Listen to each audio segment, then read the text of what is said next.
मोदी और उसके बाद जो हमें योगी जी में वो परछाई दिख रहा है, ये इस देश की राजनीतिक दल एक खास विशेष वर्ग के वोट लेने के लिए आतंकवादी को आतंकवादी नहीं कहता, सनातन धर्म संस्कृति को केवल आगे बढ़ाया। ऐसा नहीं है, अन्य धर्मों का भी ध्यान रखा, वो चमत्कार करके दिखाया। आज वो गांव के लाभार्थी गरीब किसान सपने में नहीं सोच सकता था, चाहे वो पूर्वोत्तर का हिस्सा हो, वो चाहे बिहार का हो, चाहे उड़ीसा का हो, वो सीधा पैसा किसान गरीब लाभार्थियों के खाते में जाएगा। आज उस सेना को अधिकार दिया कि पाकिस्तान अगर एक गोली चलाता है तुम गोला चलाओ। आज देखो पाकिस्तान का क्या हाल है। का पता है क्या है? राहुल का बाप दादा बादाम खाया तो हम भी पहलवान है। राहुल गांधी में व्यक्तिगत योग्यता नहीं है, उसका सिर्फ यही है कि मेरा बाप दादा प्रधानमंत्री था तो हम भी प्रधानमंत्री बनेंगे।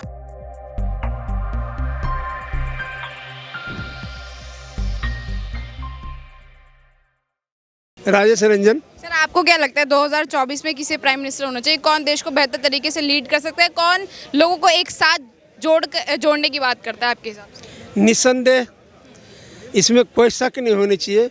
वर्तमान में, भविष्य में कौन मोदी पैदा होगा ये तो भविष्य के गर्त में है, लेकिन वर्तमान में कुछ दिनों तक मोदी और उसके बाद जो हमें योगी जी में वो परछाई दिख रहा है, ये हमें ऐसा लग रहा है भारत को बेहतरीन तरीके से केवल लीड ही नहीं कर रहे हैं, हिंदुस्तान को, भारत को, असली भारत की खत्म हो रही संस्कृति को साथ में लेकर, हमारे माननीय आंटी ने भी सही कहा कि मोदी जी ने एक राजनीति में वो विश्वास पैदा किया है। राजनीति पता है क्या था? देखिए सुनिए, राजनीति लोगों का एक मोह भंग हो चुका था। जो पढ़े लिखे लोग थे, समझदार लोग थे, वो वोटिंग के दिन क्या करते थे, अपना घर में आराम से कहते हैं वोट डालने का कोई फ़ायदा ही नहीं, हम जिस व्यक्ति को डालेंगे उस व्यक्ति के बारे में हमें यही नहीं पता है ये देश हित में काम करेगा या आतंकवाद के लिए काम करेगा। क्या आपको लगता है कि कहीं ना कहीं धर्म को लेकर राजनीति हो रही है इस कंट्री में? सुनिए, ये लगने वाली बात नहीं है। आतंकवाद को आतंकवाद कहने का जो साहस मोदी जी ने दिखाया है, आज तुष्टीकरण को, राजनीति को साइड करके किसी में हिम्मत नहीं था कि आतंकवादी को आतंकवादी कहने की। आज देखिए, एक इस्लामिक वोट बैंक के लिए, मैं मुस्लिम हमारे समाज का एक हिस्सा, एक सेकंड आंटी आपको पूरा मिलेगा, आप भी सही दिशा में जा रहे हैं, लेकिन एक सोच हमारी, मैं वो बता रहा हूँ। देखिए एक मिनट उस्ताद, आज वोट बैंक के लिए आज हमारा राजनीतिक दल, इस देश की राजनीतिक दल एक खास विशेष वर्ग के वोट लेने के लिए आतंकवादी को आतंकवादी नहीं कहता। इजराइल जैसा दोस्त जो हमारे बाट देख रहा था कि भारत हमारा मित्र है, भारत हमें काम आ सकता है, भारत के हम काम आ सकते हैं।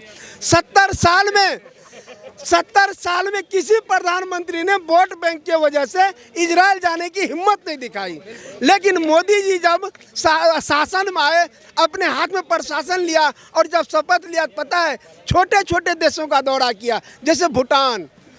अब लोगों की समझ में नहीं आया था ये जो सेकुलर गैंग है ना, जो दिखावे सेकुलर करते हैं, टुकड़े गैंग के, अवार्ड गैंग के, ये इन सबको बुरा लगता था कि मोदी जी फ्लैट मोड में है। देखिए, देश में एक समाज, हर समाज में बैलेंस बना के रखा है मोदी जी ने।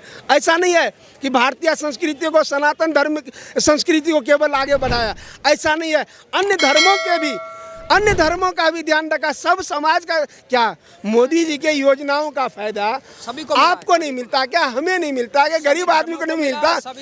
आज देखिए, आज सुनिए, एक ईमानदार, एक राजीव गांधी जी ने ईमानदारी से एक बात कबूल किया था। देखिए, बहुत बड़ी बात है जो मैं कहने जा रहा हूँ। एक बहुत बड़ी समस्या थी कि आप जिस योजना को, जिस लाभार्थियों को भेजना चाहते हैं वो वहाँ तक नहीं पहुँचता। ये खुद प्रधानमंत्री राजीव गांधी जी ने एक्सेप्ट किया था, कबूल किया था और लाचारी व्यक्त किया था, यानी उनके पास कोई सॉल्यूशन नहीं था, असहाय महसूस किया था। आज मोदी जी ने वो चमत्कार करके दिखाया। आज वो गांव के लाभार्थी गरीब किसान सपने में नहीं सोच सकता था कि ऐसा भी करिश्मा होगा जो एक दिन दिल्ली से जो योजना आएगा, पैसा आएगा, हमारे लिए आएगा, हमारे किसान के लिए, चाहे वो पूर्वोत्तर का हिस्सा हो, वो चाहे बिहार का हो, चाहे उड़ीसा का हो, वो सीधा पैसा किसान गरीब लाभार्थियों के खाते में जाएगा। युवा हो, युवती हो, माता हो, बहन हो, भाई हो, सबसे हमारा मिलना होता, जुलना होता, रोज़ जो सेना सीमा पर से छुट्टी में घर आते हैं उनको स्टेशन से रिसीव करके घर पहुंचाते हैं, जब घर से सीमा पे जाते हैं तो स्टेशन हम छोड़ते हैं। इसलिए उनकी क्रिया और प्रतिक्रिया हमें सबसे बेहतर मिलता है। हम जो बताएंगे आपको एक निचोड़ बताएंगे। आज वही सेना है जो हाथ बांधे खड़ा रहता था, बंदूक तो दिया जाता लेकिन चलाने का अधिकार नहीं दिया जाता था। आज उसी सेना को आज हमारा कैप्टन मोदी ने कहा, मोदी जी ने कहा कि देखो आपका आशीर्वाद बना रहे और आप नरेंद्र मोदी को भी आशीर्वाद दीजिए। सुनिए आज उस सेना को अधिकार दिया कि पाकिस्तान अगर एक गोली चलाता है तुम गोला चलाओ। आज देखो पाकिस्तान का क्या हाल है। क्या नाम हो सर? राहुल कुमार गुप्ता, कहाँ के रहने वाले? बिहार। हाँ, क्या लगता है कौन प्रधानमंत्री बन सकता है 2024? राहुल गांधी राहुल गांधी। क्यों राहुल गांधी? क्यों सबसे बेस्ट है। सबसे बेस्ट है? हाँ, क्यों बेस्ट है? बिहार के लिए। क्यों बेस्ट है? के लिए उसके टक्कर में कोई नहीं है बिहार में। हाँ, राहुल गांधी जी की सदस्यता रद्द हो गई, कैसे चुनाव लड़ेंगे? सदस्य उनकी रद्द हुई ना, उनके पार्टी के लोगों के नहीं ना, वो लड़ सकते हैं। किसे चेहरा देखते हैं आप कांग्रेस पार्टी में प्राइम मिनिस्टर? हम सबसे ज्यादा अच्छा चेहरा इंदिरा गांधी का देखता हूँ। इंदिरा गांधी को बनाएंगे। हाँ, तो मान लीजिए नहीं, अभी नहीं है, उनकी बेटी है ना, वो है। इनका पता क्या है? राहुल का बाप दादा बादाम खाया तो हम भी पहलवान है। राहुल गांधी में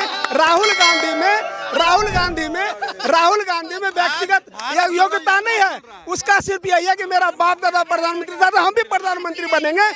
अब पहले रानी के गोद से राजा पैदा होता था, आज नौकरानी के गोद से पैदा हो रहा है ना बच्चा, वो बर्दाश्त नहीं।